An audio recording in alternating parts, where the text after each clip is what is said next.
अमेरिकी फिल्म निर्माता रॉबर्ट एगर्स अमेरिकी महाकाव्य ऐतिहासिक फिल्म द नॉर्थमैन के साथ वापस आ गए हैं। फिल्म में स्वीडिश अभिनेता अलेक्जेंडर स्कार्सगार्ड मुख्य भूमिका में हैं। वह एक मध्यकालीन स्कैंडिनेवियाई किंवदंती और वाइकिंग राजकुमार अमलेट की भूमिका निभा रहे हैं।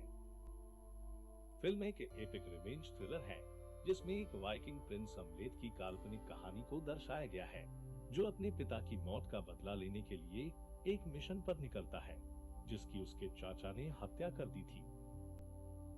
ऐतिहासिक फिल्म 22 अप्रैल 2022 को बड़े पर्दे पर आई।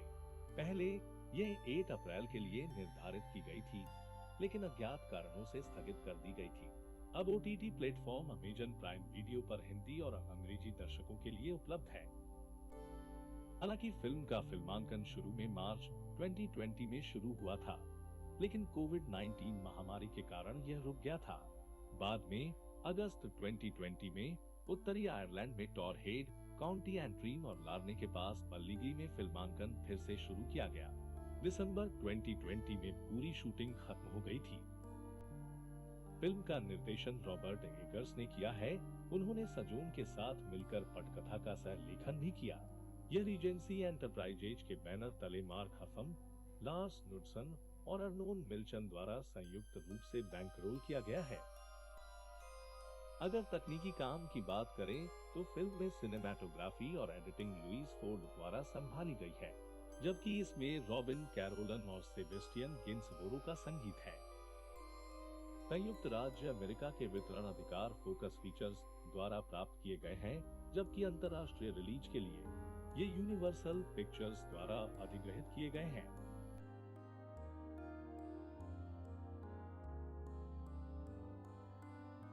300 साल पहले कोमांचे नेशन पर आधारित प्रे एक युवा महिला नारू की कहानी है, जो एक भयंकर और अत्यधिक कुशल योद्धा है। वह महान मैदानों में घूमने वाले कुछ सबसे प्रसिद्ध शिकारियों की छाया में पली बड़ी है, इसलिए जब उसके शिविर पर खतरा मंडराता है, तो वह अपने लोगों की रक्षा करने के लिए निकल पड़ती है। वह जिस शिकार का पीछा करती है और अंततः उसका सामना करती है, वह तकनीकी रूप से उन्नत शस्त्रागार के साथ एक अत्यधिक विकसित विदेशी शिकारी बन जाता है, जिसके परिणाम स्वरूप दो विरोधियों के बीच एक शातिर और भयानक तस्लीम होती है। प्रे फिल्म 2022 डैन ट्रिचनबर्ग द्वारा निर्देशित एक अमेरिकी साइंस फिक्शन फिल्म है।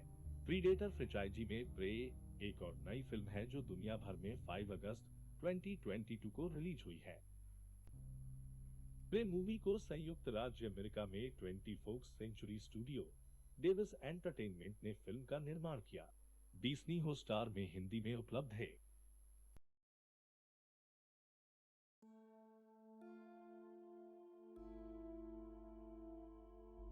संयुक्त राज्य अमेरिका के वितरण अधिकार फोकस फीचर्स द्वारा प्राप्त किए गए हैं, जबकि यह इतिहास की कुछ सर्वश्रेष्ठ महिला सेनानियों की वास्तविक जीवन की कहानी है, जिन्हें दाहोमी अमेज़न के नाम से जाना जाता है।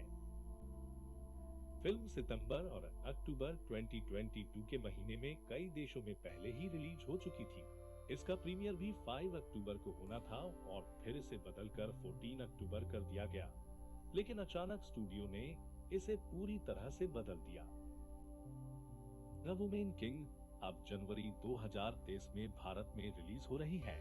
विशिष्ट तिथि का कहीं भी उल्लेख नहीं किया गया है, लेकिन पीवीआर वेबसाइट इसे 20 जनवरी 2023 को रिपोर्ट करती है।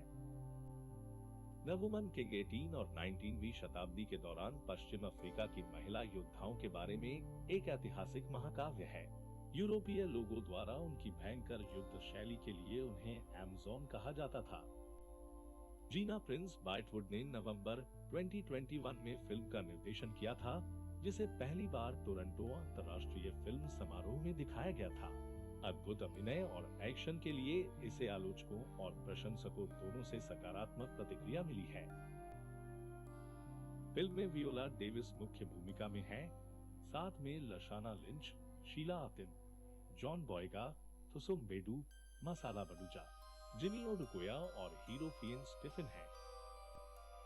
लुपिता न्योंगो मार्वल मूवीज में नाकिया को मुख्य किरदार की पेशकश की गई थी, लेकिन इसे बदलकर वियोला डेविस कर दिया गया। वियोला ने डीसी की सुसाइड स्क्वाड फिल्मों में अमांडा वालर की भूमिका निभाई है।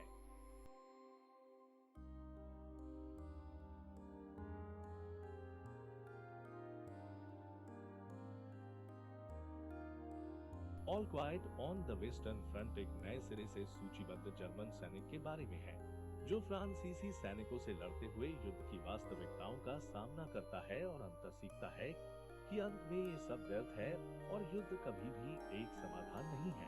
शुरुआत में यह कहा जा सकता है कि all quite on the western front को पिछले 2 दशकों की सर्वश्रेष्ठ युद्ध फिल्म के रूप में आसानी से डब किया जा सकता है।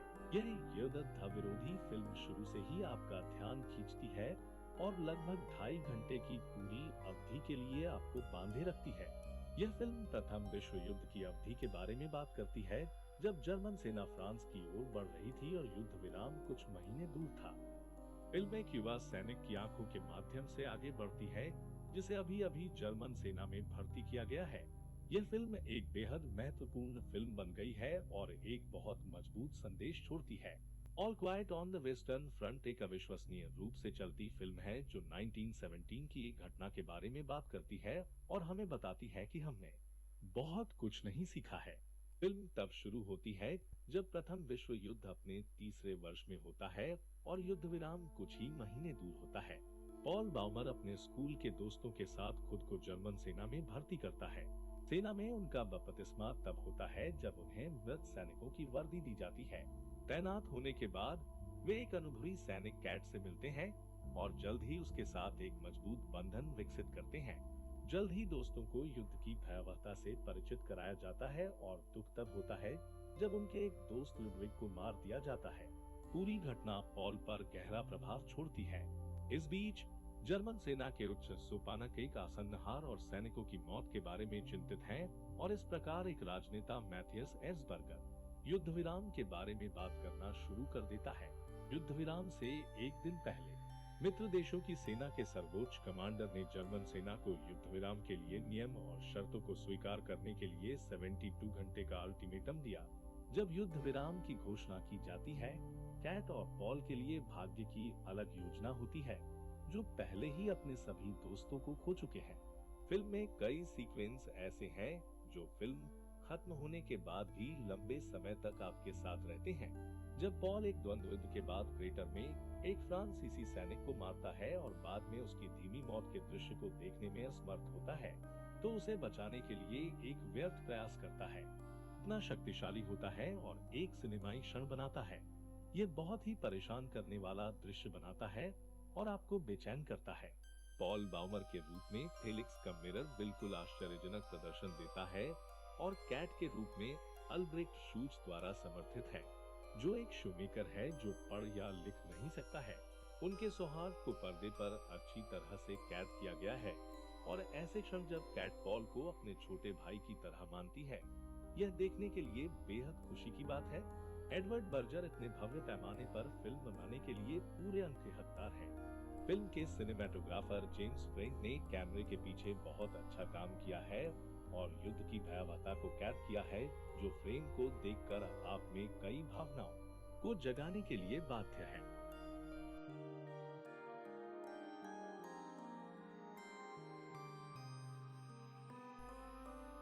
वैरायटी की रिपोर्ट के अनुसार Tom cruise starrer top gun Maverick film ने एवेंजर्स इन्फिनिटी वॉर को पीछे छोड़ दिया है, क्योंकि इसने उत्तरी अमेरिका में $679 मिलियन एकत्र करने वाले $678 मिलियन के अपने संग्रह को पीछे छोड़ दिया है।